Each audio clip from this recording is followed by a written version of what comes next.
నమస్తే. శ్రీమాత్రే నమః. శ్రీ గురుభ్యో నమః. మనకి ఖగోళ శాస్త్రంలో గ్రహాలు తిరుగుతూ ఉండడము, ముందుకు వెళ్ళడము, తిరిగి వెనక్కి రావడము, ఇలా ప్రతి నిత్యము ప్రతి క్షణము ఈ గ్రహాల యొక్క సంచారము జరుగుతూనే ఉంటుంది. ఆ క్రమంలోనే మనకి ఇప్పుడు మే నెలలో 14వ తారీఖున రాత్రి 10:36 నుంచి అక్టోబరు 18 సాయంత్రం 7:36 వరకు, అనగా May, June, July, August, September, October అనగా 6 నెలల పాటు గురువు తన వక్ర స్థితిలో మిథున రాశిలో సంచారం చేస్తున్నాడనమాట. అయితే ఈ సంచార మూలకంగా ఎవరెవరికి ఎట్లా ఉండబోతోంది, వ్యవసాయము, వాణిజ్యము, రాజకీయము, ఆర్థిక పరిస్థితులు, దేశ పరిస్థితులు, ప్రకృతి, కాలమానము, రాజ్యాంగ వ్యవస్థ, న్యాయ వ్యవస్థ, ఇలా ప్రతి ఒక్క రంగంలో ఉండే వాళ్లకు ఎలాంటి ఫలితాలు వస్తాయి. ప్రతి ఒక్కళ్ళు అనుకుంటాము ఈ గ్రహాల యొక్క సంచారం కానీ, ఈ తిరోగమనాలు కానీ ఇవన్నీని మనుషులకే ఉంటాయేమో అని భ్రమపడతారు. కాదు, దేశానికి, ప్రతి ఒక్క రంగానికి ఇవి వర్తిస్తూ ఉంటాయి. కాబట్టి వివరంగా నేను మీకు ప్రతి ఒక్క రంగం గురించి ఎలా ఉండబోతోంది అనే అంశాన్ని తెలియజెప్తాను. అయితే ఈ ప్రభావము ముందుగా వ్యవసాయ రంగం మీద ఎలా పడబోతోంది గురు యొక్క స్థాన చలనం వలన. గురుగ్రహము మిథున రాశిలో ప్రయాణం చేయడం వల్ల పురాతన రైతు పద్ధతుల కన్నా, అంటే పూర్వంలాగా ఎద్దుల్ని పెట్టి ఇట్లా ఇవి చేసి అలాంటి పద్ధతుల కన్నా కొత్త టెక్నాలజీ, అంటే డ్రోన్స్, స్మార్ట్ ఇరిగేషను, డిజిటల్ ఫెర్టిలైజేషను, ఇలాంటివి కనుక చేసినట్టయితే కొంత మంచిగా ఉండే అవకాశము, ఫాస్ట్ గా మూమెంట్ అయ్యే అవకాశం కనబడుతోంది. తర్వాత విత్తనాల కొరత, రైతు శిక్షణ కార్యక్రమాలు కొత్త దిశలోకి వెడుతుంటాయి. అంటే పాత నుంచి కొత్త దిశగా ప్రయాణాలు చేస్తున్నాయి. అయితే కొన్ని రాష్ట్రాల్లో వర్షము ఆలస్యంగాను, లేదా అంటే అధికంగా ఉండడం వల్ల కొన్ని పంటలు నష్టపోయే అవకాశం కనబడుతోంది. ప్రతి ఒక్క రైతు చాలా జాగ్రత్తగా ఉండాలి. 2025లో తీవ్రమైన పరిణామాలు ఎక్కువగా చోటు చేసుకుంటున్నాయి. అది గ్రహాల వల్ల కావచ్చు, మానవ తప్పిదాల వల్ల కావచ్చు. మనుషులు తప్పు చేస్తేనే గ్రహాలు ప్రకోపిస్తాయి. కాబట్టి ప్రతి మనిషి జాగ్రత్తగా ఉండడం నేర్చుకోవాలి. అయితే ఇక్కడ ముఖ్యంగా రైతులు చేయవలసిన పని ఏంటంటే ఈ సమయాన్ని దృష్టిలో పెట్టుకుని అప్రమత్తంగా ఉండే ప్రయత్నం చేసుకోండి. ధాన్యాలు, పప్పు ధాన్యాలు, పండ్ల యొక్క సాగు, పూలు పండించడము, ఇలాంటి వాటిల్లో మీకు విశేషమైన లాభాలు వస్తాయి. కాబట్టి అది ఎక్కడ అనుకూలంగా ఉంటుంది అనేది ప్రతి ఒక్క రైతు చూసుకొని ఆ ప్రయత్నాలు చేసుకోండి. అయితే విత్తనాల ధరలు ఎక్కువగా పెరగడం వల్ల రైతులకు నష్టాలు వచ్చే అవకాశం ఎక్కువగా కనబడుతోంది. దానికి తగినట్టుగా ప్రభుత్వం కానీ సహాయం చేయండి, లేదంటే వ్యాపారస్తులే కొంత సహాయం చేసినట్టయితే ఆ రైతన్న పంట పండించి మన కడుపులు నింపుతాడు. కాబట్టి అంత ఎక్కువగా రేటు పెట్టకుండా వారికి అనుకూలమైన రేటును వ్యాపారస్తులు ఇవ్వండి. అయితే ప్రభుత్వం నష్టపరిహార ప్యాకేజీలు కూడా మీ రైతుల కోసం చేసే అవకాశం కనబడుతోంది. అవి అందిపుచ్చుకునే ప్రయత్నం చేసుకోండి.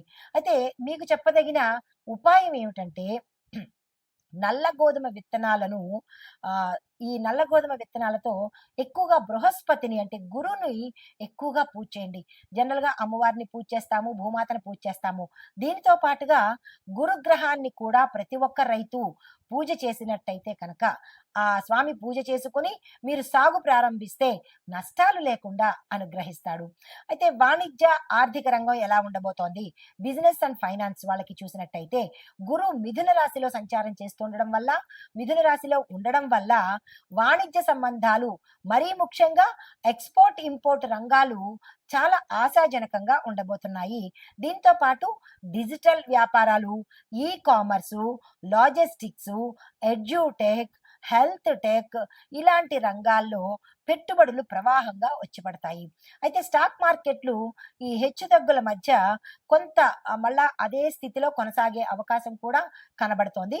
మరీ ముఖ్యంగా ఇన్ఫర్మేషన్ టెక్నాలజీ, ఫైనాన్సు, ఫార్మా కంపెనీలకు చాలా లాభదాయకంగా ఉండబోతోంది. బి అంటే బిట్ కాయిన్, క్రిప్టో కరెన్సీ వంటి అసాధారణ పెట్టుబడులు కనుక పెట్టేటట్టయితే చాలా జాగ్రత్తలు తీసుకోండి. రూపాయి పెడితే కోట్లు వస్తున్నాయంటే దాని వెనకాల ఏదో ఉంటుంది కదా, దాన్ని చూసుకోండి. సామాన్యమైన పెట్టుబడులు వేరు, ఇలాంటి అసాధ్యమైన పెట్టుబడులు వేరు, జాగ్రత్తలు తీసుకోండి. అయితే రైతు మార్కెట్, డైరీ ప్రాజెక్టులు కొంచెం బలపడే అవకాశం కనబడుతోంది.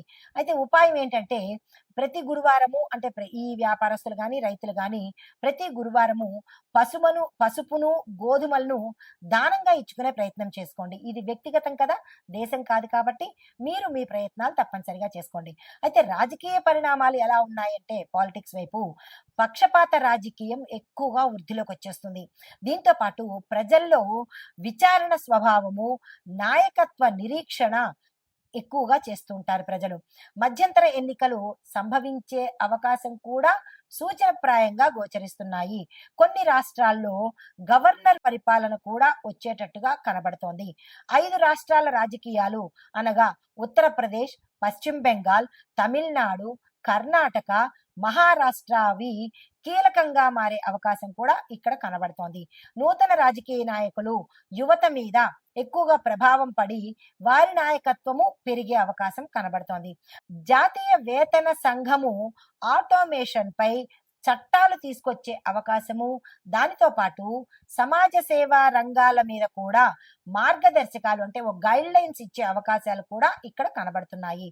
అయితే దీనికి ఆ ఉపాయము అనేది ఏమీ లేదు, కానీ దేశం కోసం మనమే ప్రార్థన కానీ దైవాన్ని పూజించడం కానీ దేశం కోసం చేసినట్టయితే కొంత సానుకూలం ఉంటుంది.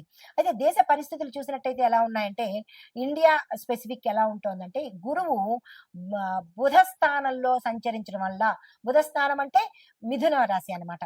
ఈ మిథున రాశిలో సంచారం చేయడం వల్ల భౌగోళికంగా చూసినట్టయితే జియోలాజికల్ గా ఉత్తర భారతము, హిమాలయ ప్రాంతాల్లో ప్రకృతిలో మార్పు వచ్చి బర్ఫ్ కరుగుదల, బర్ఫ్ అంటే ఏం లేదు, మంచుగడ్డలు కరిగి భూకంప సూచనలు కూడా గోచరిస్తున్నాయి. రైతు ఉద్యమాలు మళ్ళీ పునరుద్ధరణ కావచ్చు, కానీ ఇది సంస్కారాత్మక మార్పుల కోసము పరిష్కారం అవుతుంది. విద్యా విధానంలో కొత్త పరీక్షా విధానాలు కూడా ప్రవేశపెట్టడం జరుగుతుంది. ఇంటర్నేషనల్ బోర్డుని మనము అనుకరించేటట్టుగా గోచరిస్తోంది. సైనిక రంగంలో చూసినట్టయితే కనుక సాంకేతిక విప్లవం అంటే ఎక్కువగా టెక్నాలజీని వాడే అవకాశము ఎక్కువగా కనబడుతోంది.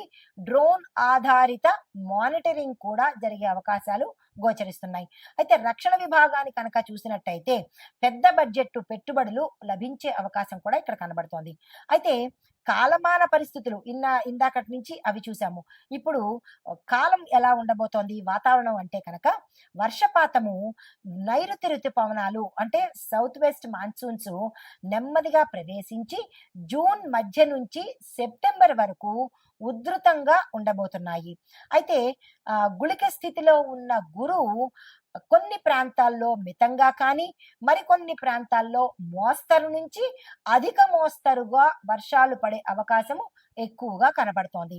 దీంతో పాటు ప్రధానంగా తెలంగాణ, కోస్తా ఆంధ్ర, కర్ణాటక, ఒరిస్సా, మధ్యప్రదేశ్, బీహార్లో వర్షాలు ఎక్కువగా పడే అవకాశము, తీవ్రమైన అతివృష్టి కలిగేటట్టుగా, తుఫాన్లు కలిగేటట్టుగా గోచరిస్తోంది.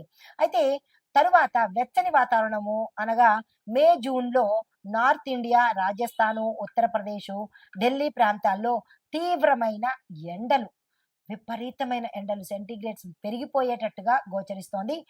హిట్ వేవ్స్ అంటే హాట్ వేవ్స్ ఉంటాయి కదా, అంటే వేడి గాలులు పెరిగే అవకాశం కూడా చాలా ఎక్కువగా కనబడుతోంది. అక్కడి ప్రజలు జాగ్రత్తలు తీసుకోండి. తరువాత తుఫాన్ల దగ్గరికి వచ్చేటప్పటికి బంగాళాఖాత ప్రభావము మే, జూన్ అండ్ అక్టోబర్, మే జూన్లలోను మరలా అక్టోబర్లో మధ్య బంగాళాఖాతంలో తుఫాన్లు ఏర్పడే అవకాశము చాలా ఎక్కువగా కనబడుతోంది. ఇవి కూడా చాలా తీవ్రంగా ఉండబోతున్నాయి. తర్వాత కనుమరుగయ్యే కొన్ని తుఫాన్లు అలా వచ్చి అలా వెళ్ళిపోతుంటాయి. దానివల్ల పెద్ద ఇబ్బందులు కనబడవు. కొన్ని మార్గాలు దాటుకుంటూ తీరాన్ని దాటేస్తాయి కాబట్టి ఇబ్బంది పడాల్సిన పని లేదు.